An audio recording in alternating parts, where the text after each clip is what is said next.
At sa puntong ito, makakausap po natin ang may-ari ng Wing An Construction and Development Corporation. Sila po yung kontraktor dito sa ginagawang tulay na ito na sinimulan pa po noong Hulyo, nung nakalipas na taon. Sige, Engineer Selwyn Lau. So magandang hapon po. Magandang hapon din. So medyo mag-iisang taon na ho pala nung simulan itong pagkukumpuni dito sa tulay na ito. Ano ba yung mga pinakamalaking naging problema ho ninyo? Number one, yung itong tulay na ito, may history pala ito. Dalawang beses pala ito, ang lumang tulay ay pinabagsak. So nasa ilalim ng ilog. Okay. Walang nakakaalam sa amin. So na-discover nyo lang ho nung kayo naghuhukay na para doon sa pundasyon? Yes, last year pa yon. Okay. Ngayon, walang naniniwala pa nung una.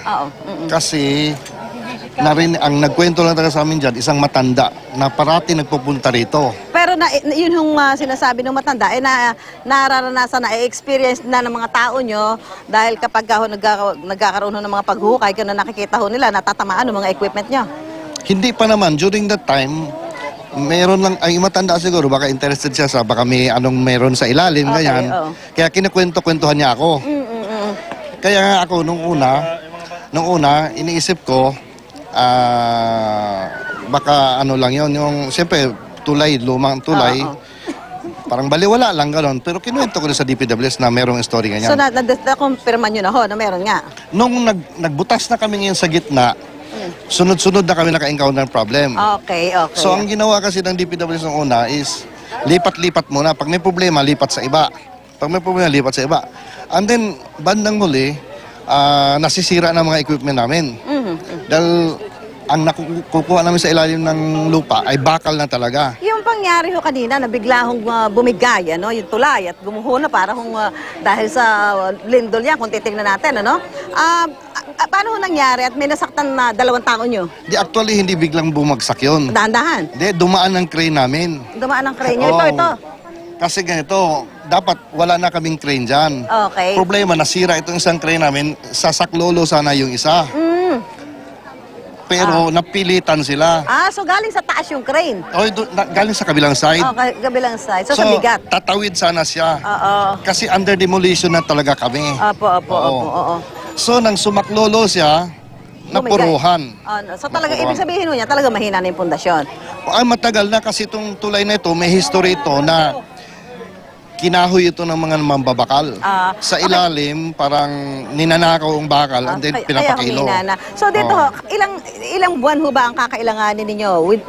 Halimbawa, wala na ho yung mga obstruction na sinasabi at bumigay pa ngayon yung mismong tulay. Ilang buwan ang kakailanganin ho ninyo para ho talaga matapos na yan at matapos na ho yung kalbaryo ng mga kababayan natin dito sa Kalumpit at Apalit, Pampanga? Actually, even the LGU, pinipressure na talaga kami na bilis-bilisan. Okay. But the problem dito sa project na ito, sobrang sikip. At isa pa, nasira na ang diskarte namin sa sequence. Okay. Dahil hindi naman dapat ang sequence namin na ganito. Dahil nga sa pangyayari nung una, naabutan tuloy kami ng mga sarsarili namin mga kwan. So nagkabuhol-buhol na yung problema. Anyway, hindi man nagkabuhol-buhol, kundi sumikip ang lugar namin. Okay. Pati namin sinasabi yung DPWH na bagong deadline yata ay September. Kakayanin ba ngayong September? Actually, sunod-sunod meeting namin dahil sa deadline na yan, sabi ko, as long as wag lang kami maka-encounter ng new problem. Okay, okay. At makakaya kung walang magiging ibang mga problema? Yes, makakaya kung walang problema. Problema, ang unang naging problem namin dito is yung tubig ngayon mababaw. Okay, So, pag magbabarge kami, hindi lumulutang barge namin. So, may mga ganung problema kayo na dapat i-consider.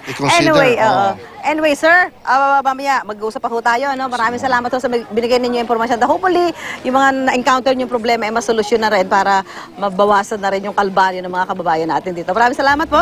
Si Engineer Selwyn Lau, siya po ang may-ari ng Wing An Construction and Development Corporation. Samantala, makakausap naman natin ngayon si George Agustin, ang team leader ng Kalumpit Rescue. George, magandang hapon. Magandang hapon po. So kayo yung unang nag-rescue doon sa dalawa. Kumusta yung lagay ng dalawa nung datnan nyo? Nung nadatan po namin, nakuha na po doon sa scenes. Okay. Bali kami, naagapan kaming tawagan doon sa quick reaction team. nakuha na namin yung mga tao, minor injury naman po. Sila ba yung sakay nung ano? Sila yung sakay nitong nung sinasabing crane na magsasaklolo sa ano? Po, mismong operator po ng Operator crane. nung crane. Oo, oo. Yun ang At saka, kinuha namin. yung mason na nasaktan din, sakay din siya nun. Sakay din po siya. Okay, maliban doon, wala namang iba. Wala naman pong iba, ma'am. Kumusta yung lagay nila ngayon? Minor injury lang po. Minor, so wala Bali, namang- ang sabi po ng aming punong bayan, sabi po ng mayor namin, George, dalhin nyo na kagad doon sa ospital. Doon yung dahil lahat. Noong una kasi, ma'am, tinatanong namin kung magpapadala sa ospital o ano. Sabi ni mayor, dalhin nyo yan. Madalian. So walang dapat ipag-alala yung kamag-anak nitong Yes, dalawang ma'am. na Wala po nasaktan dapat dito? pag-alala at okay na po sila. Okay naman sila, out of danger. Yes, ma'am. Okay, maraming salamat si George Agustin, ang team leader ng Kalumpit Rescue. Ngayon naman, nakakausap natin si Engineer Jess Obordo.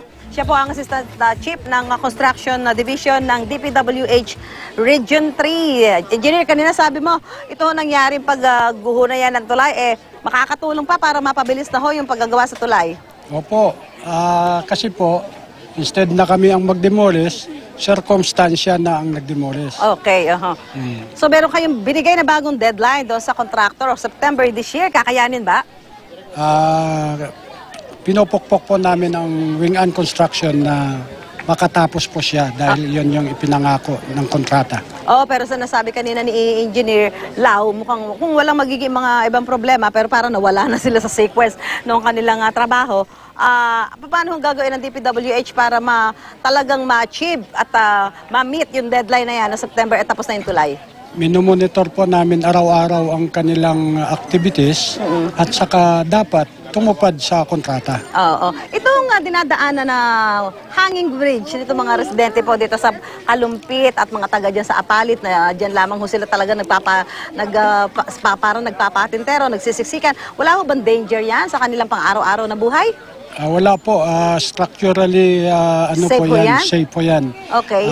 Mayroon pong 4 na kable yan na ang capacity ng bawat isang kable is 50 tons. Okay. Paano, sir, engineer? Kasi magpapasok ka na, magtatag-ulan, may mga baha. Itong Kalumpit, isa sa mga madalas binabaha ito. Meron kayong inilatag na mga measures para yung mga estudyante dito kung sakasakali yung tapasok ay hindi natatawid dyan sa tulay at baka mataas ang tubig. Kaya nga po, yung tulay na yan, nire-enforce, tinaasan siya ngayon para hindi na siya abutin ng baha. So mas mataas na ho yan mula sa dati. Opo. Okay, so may ano na ho yan. Maliban na lang kung talaga magiging sobra yung taas ng baha. Extreme na po yun. Okay, so asahan namin yan. Dapat matatapos yan today. Opo, sana po. Kaya lang ho inabot na talaga ng mga problema. Opo. Okay, maraming salamat po. Si Thank you po. Engineer Jess Obordo, siya po ang Assistant Chief Construction Division ng DPWH Region 3.